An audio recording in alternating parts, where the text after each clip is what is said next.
The silent struggle. You ever notice how some people can cry at movies, hug without hesitation, laugh until they can't breathe, and you just stand there, watching, feeling everything, but showing nothing? If that's you, this isn't about being cold, it's about something much deeper. There's this moment that happens when you're young. Maybe you cried and someone told you to stop being dramatic. Maybe you got excited and they said you were too much. Maybe you opened up and they used it against you later. So you learned. You learned that feelings are dangerous, that showing them makes you weak, that the safest version of you is the one that keeps everything locked inside. And here's the thing nobody tells you: you didn't lose your emotions, you just became incredible at hiding them.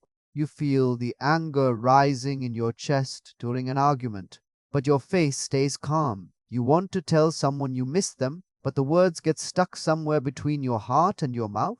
You're breaking inside, but on the outside, you're fine. Always fine. But the truth is, you care so much it hurts. You just don't know how to let it out anymore.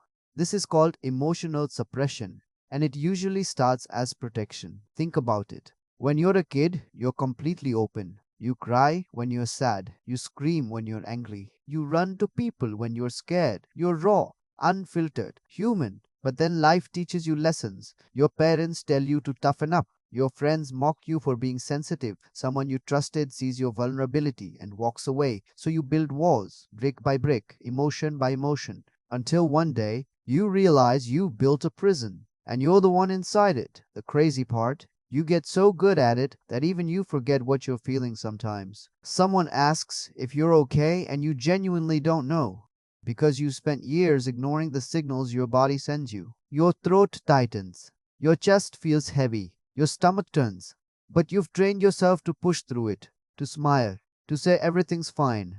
And maybe it works for a while. Maybe people stop asking. Maybe you convince yourself you're stronger this way. Those emotions don't disappear. They don't evaporate just because you refuse to acknowledge them. They pile up like pressure in a bottle, and eventually something's gotta give.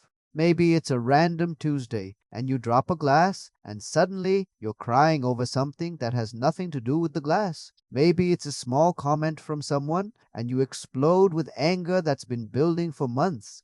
Maybe it's numbness, where you feel nothing at all, and that's somehow worse than feeling everything. This is your body trying to tell you something. It's saying, hey, I'm still here, and I need you to listen. Because here's the truth: emotions aren't the enemy, they're information. They're your internal GPEs telling you what matters, what hurts, what needs attention. When you ignore them, you're not being strong, you're just postponing the inevitable. And the people around you, they feel it too. They sense the distance, the walls. They want to reach you, but they don't know how, so they stop trying. And you end up more alone than ever, which just confirms what you already believed: that showing emotions isn't safe. But what if you're wrong? What if the reason you struggle to connect isn't because you're broken, but because you're protecting a version of yourself that doesn't need protection anymore? You're not that kid who got hurt. You're not in that situation where vulnerability was dangerous. You're here with people who actually want to know you, the real you. And showing emotion doesn't make you weak, it makes you human, it makes you real, it makes you someone people can actually connect with. You don't have to become someone who cries at everything or shares every feeling with everyone.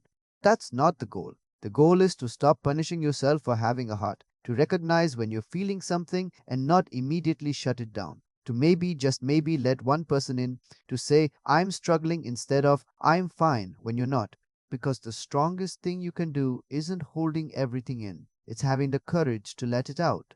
Even when it's scary, even when it feels like too much. Your emotions aren't your weakness. They're proof you're alive. They're proof you care. They're proof that despite everything, you're still here, still feeling.